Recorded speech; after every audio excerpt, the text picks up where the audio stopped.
none munyemerere twinjire muri iki cyigisho. Nkuko nabibabwiye, umutwe w'icyigisho cyose uragira uti ariko igihe musenga. Ndanezezwa no kubanza kubaha incamake ku mwanditsi. Umwanditsi w'iki cyigisho yifuje gutangira adusangiza ubuhamya bw'abakoresheje neza iminsi nk'iyi ngiyi turimo. Ubuhamya bw'abakoresheje neza iminsi cyangwa se ibyumweru byo gusenga.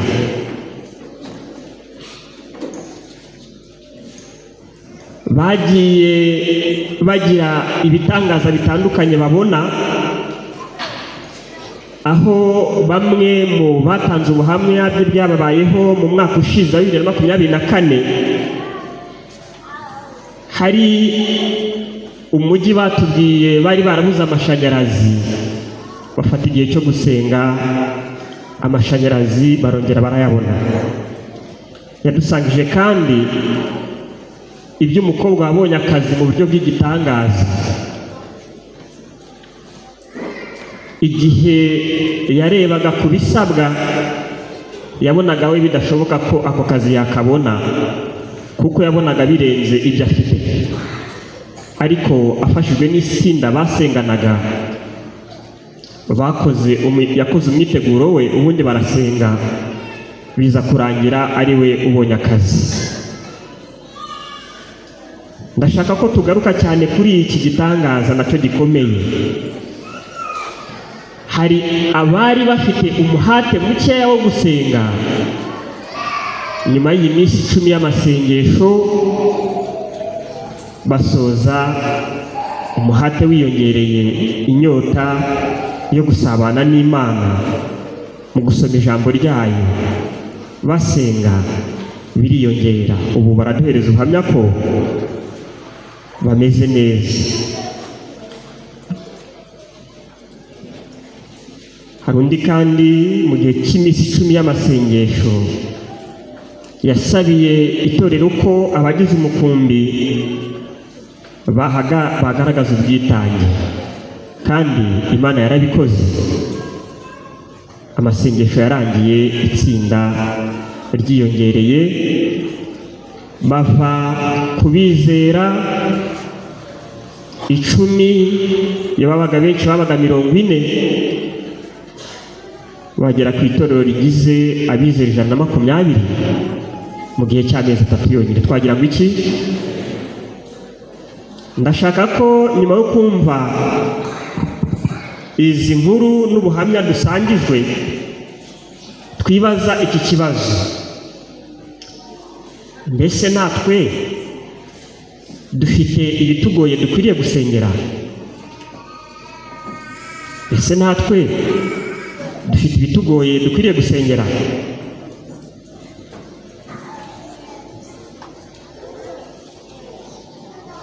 Cyangwa ntitumenya ko hari ibitwugarije? Twakwibaza n'ikindi kibazo kijya gusa n'iki, ngo cyangwa niyo tubibonye dusanga byose dushoboye kubyifasha.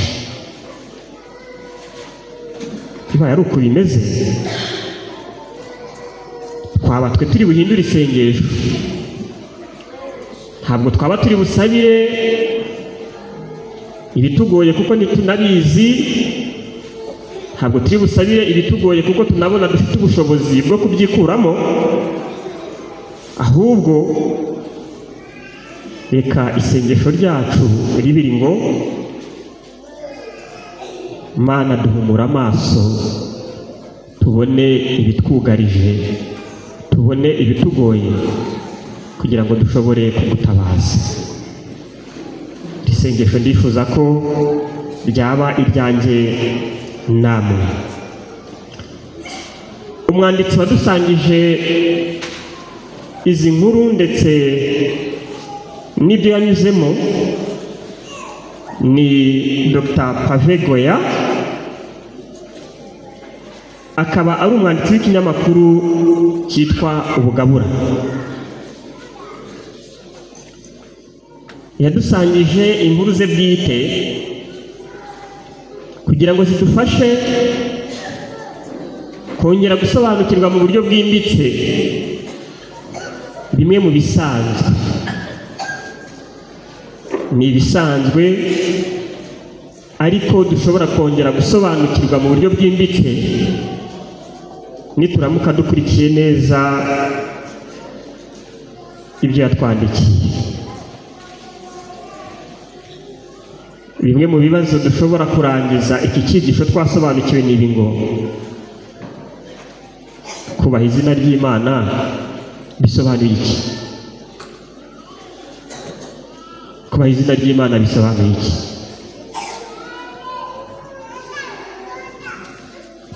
Ese ubwami bw'Imana busa bute ku isi?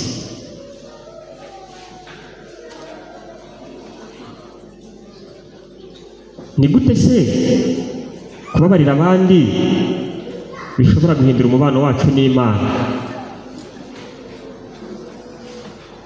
Kiri muri muracyumva? Ni gute kubabarira abandi bishobora guhindura umubano wacu n'Imana? Hari ibindi tujya twibaza.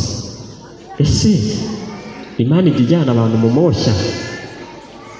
Ese Imana ijya ijyana abantu mu moshya? Umwanditsi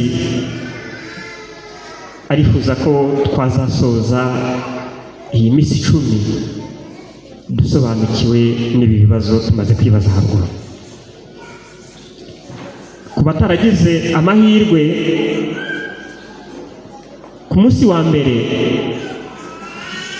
twize insanganyamatsiko igira ngo mugume muri iki. Ugenze mute? Mugume muri iki. Ntabwo ari iki, ahubwo ni Kristo uvuga ibi. Ishami ry'umuzabibu ntiryashobora kwera imbuto zaryo bitari ku ruti. Mugume muri jye nanjye nzaguma muri mwe. Uwo ni Kristo. Ku munsi wa kabiri twaganiriye ku nsanganyamatsiko igira ngo twigishe gusenga. Twigishe gusenga. Ubu ni ubusabe bw'abigishwa ba Yesu. Umuntu ashobora kwibaza ariko abantu babanye na Yesu iki gihe kingana gutya bari aho bataramenya gusenga, ku buryo babona ubusabe bukomeye bagiye gusaba umuremyi wabo ari ukumusaba ngo abigishe gusenga.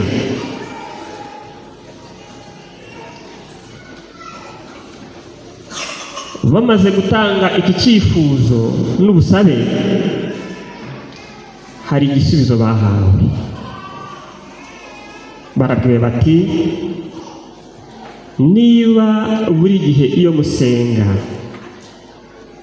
musubiramo amagambo amwe gusa, iyi ni kote y'umwigisha, bishobora kutubera akamenyero bigatuma tutita ku byo tuvuga.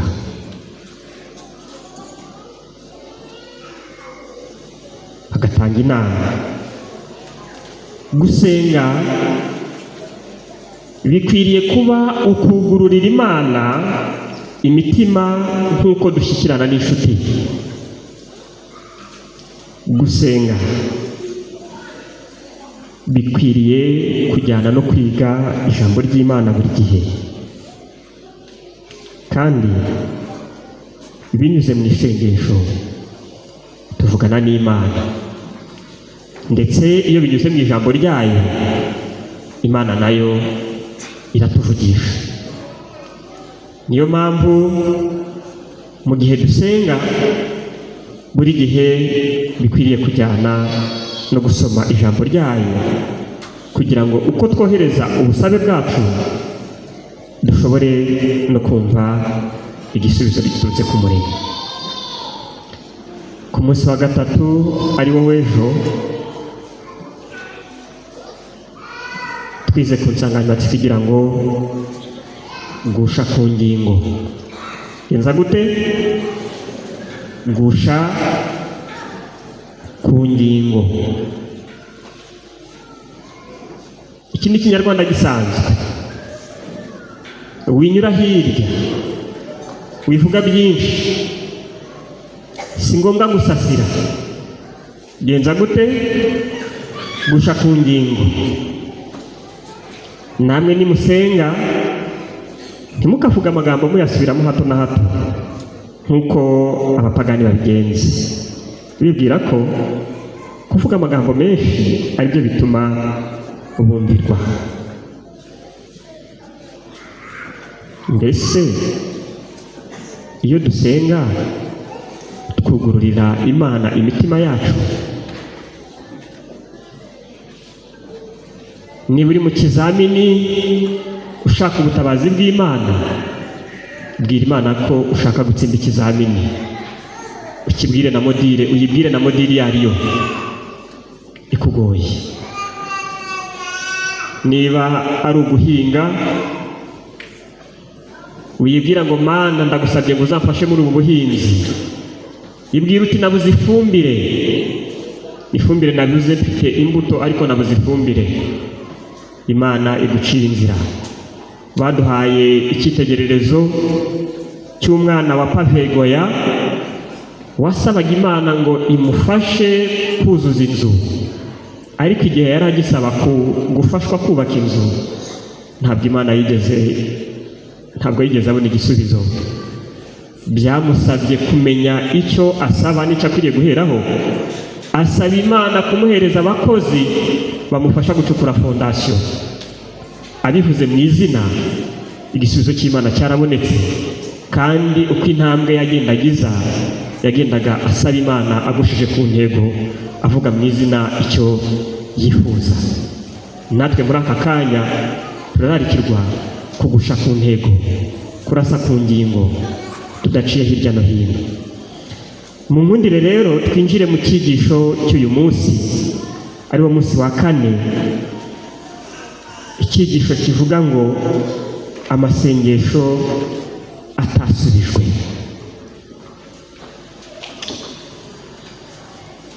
Ndashaka ko twibaza iki kibazo: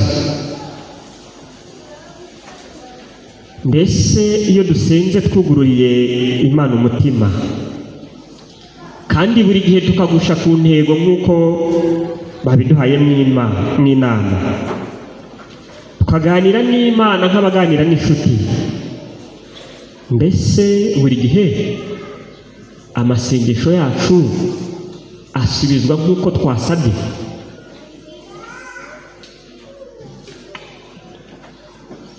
Mbese ni formule uwabikoze neza gutya nk'uko duhawe inama,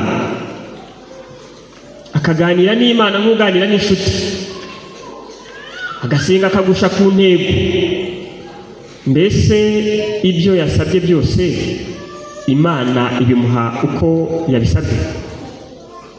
Umwanditsi w'iki cyigisho afite icyo yabivuzeho. Nifuza ko dusoma twihuse mu magambo ye, kuko yabivuze neza mu buryo busobanutse. Amasengesho atasubijwe. Mu dukubo banditsemo ngo hamwe no kwizera. Isomo badusomeye ryagiraga riti: ariko abategereza Uwiteka bazasubizwamo imbaraga nshya. Abagenza bate?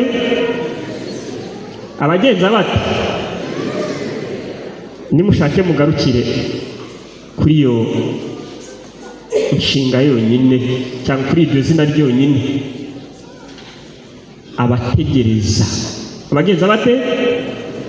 ariko abategereza Uwiteka bazasubizwamo imbaraga nshya. Reka dusenge. Mubyeyi dukunda, turagushimiye. Tugushimiye ko umenya ibidukwiriye. Tugushimiye ko niyo ubwenge bwacu butamenya gusaba igikwiriye, ukirondora mu by'ingenzi ukakiduha. Abategereza nibo bahabwa imbaraga nshya. Turasabye ngo uturinde kurambirwa kandi uduhe gusobanukirwa n'amagambo washimye ko twiga muri uyu munsi. Mu izina rya Yesu tubisabye, amen. Ariko abategereza Uwiteka bazasubizwamo imbaraga nshya. Ni isomo twasomeye muri Yesaya igice cya 40 umurongo wa 31. Umwanditsi yifuje ko hejuru dutekereza ku nshinga yitwa gutegereza. Kugenza gute? Gutegereza.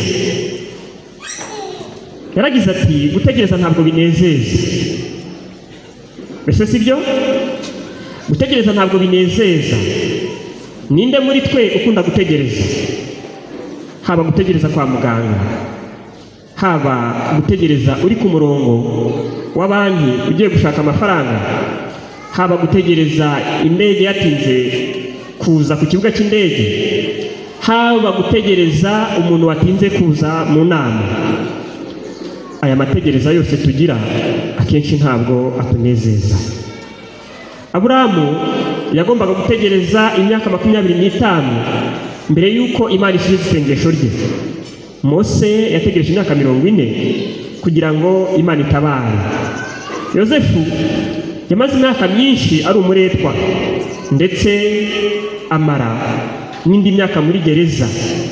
Ntabwo ahari ahantu heza ho gutegereza. Muri gereza haba ahantu heza ho gutegereza? Oya. Muri Bibiliya harimo ingero nyinshi z'abantu bategereje ubufasha. Nubwo gutegereza bisaba kwihangana, Bibiliya ivuga ko kimwe mu bintu biranga ubwoko bw'Imana, biranga abandi, kimwe mu bintu biranga ubwoko bw'Imana ari ukwihangana. Ibyo ni nako bimeze mu gusenga. Inshuro nyinshi bishobora kuba ngombwa ko dutegereza igisubizo. Isengesho ryose rivuye ku mutima rizasubizwa. Igisubizo gishobora kudahita kiza ako kanya igihe ugishakira cyangwa igihe ukiteze, ariko kizaza mu buryo ndetse n'igihe kizahuza neza rwose n'ubukene bwawe. Twagira ngo iki? Birashoboka ko igisubizo kitazi igihe nagisabiye. Birashoboka ko kitaza gisa nuko nasabye, ariko mu bunararibonye bw'Imana iyo kije kiza gihuje neza n'ubukene nari mfite. Reka dushimire Imana ko imenya ibyo dukeneye kandi ibyo iduha.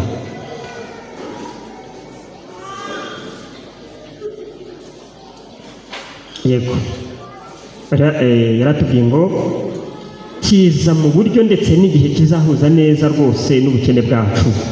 Amasengesho usenze wiherereye, uremerewe cyangwa uri mu bigeragezo, iteka Imana ntiyasubiza nk'uko wari ubyiteze, ahubwo iteka iyasubiza iguha ibikugirira neza. Twagira ngo iki? Birashoboka ko itazasubiza nk'uko wasabye, ariko igisubizo izatanga kizaba ari cyiza kurusha uko wasabye.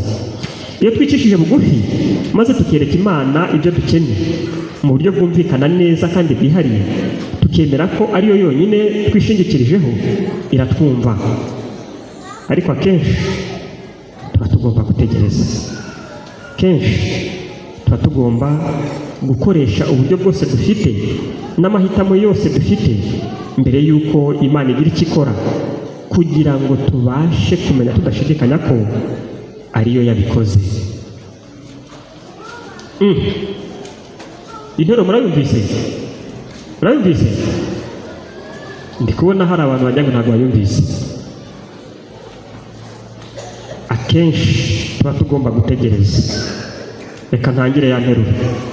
Kenshi tuba tugomba gukoresha uburyo bwose tugenje gute dufite. Uburyo bungana iki? Ubwo hasigaye bungana iki? Ntabwo. Tuba tugomba gukoresha uburyo bwose dufite n'amahitamo yose tugenje gute. Hasigayemo amahitamo angahe? Mbese uburyo burarangiye n'amahitamo twari dufite agenje ate? Ararangiye.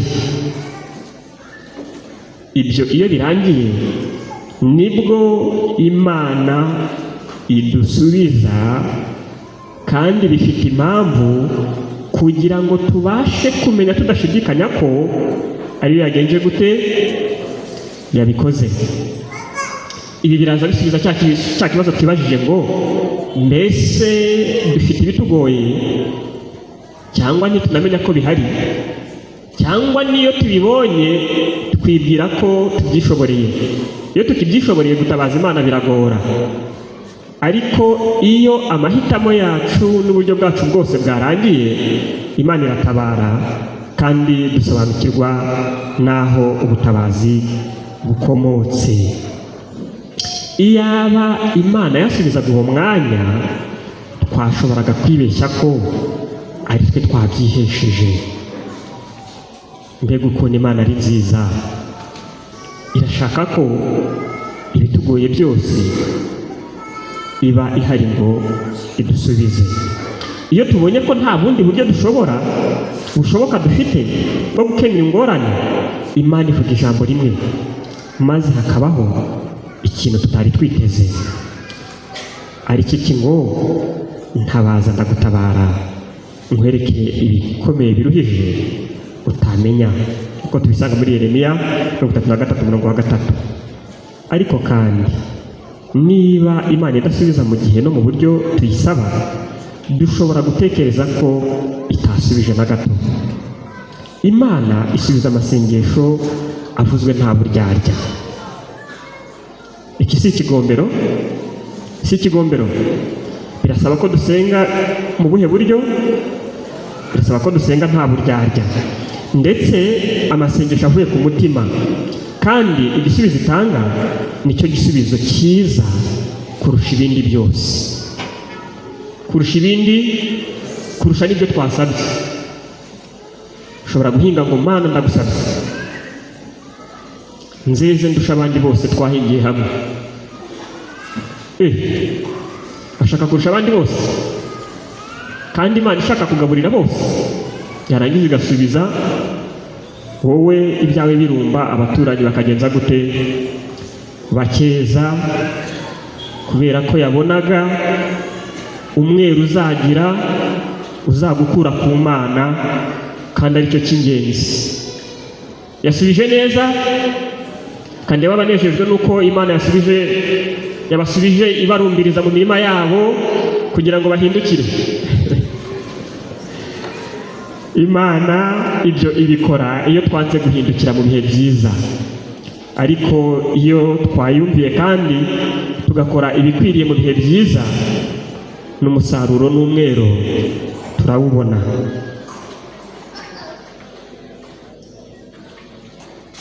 Urahamagarirwa kumenya urukundo rw'Imana. Ibyo nibyo ukeneye gusa. Uko urushaho kumenya niko urushaho kumwiringira. Hari icyo nari nsimbutse, nari mvuze ngo uko urushaho kumenya, ntabwo ari byo.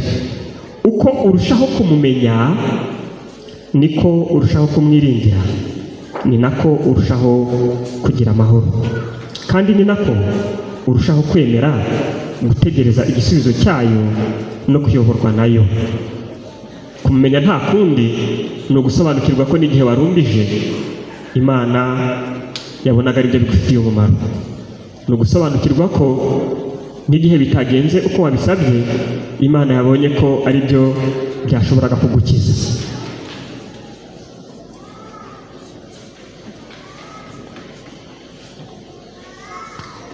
jya uhanga amaso yawe ku Mana, ku rukundo rwayo, ku masezerano yayo, ndetse no ku buryo yagiye kuyobora mu bigeragezo bya kera. Mbese ufite ubuhamya mu mibereho yawe? Ufite ibyo yagutambukije? Ufite igihe warumbije ugasanga nibyo byari byiza?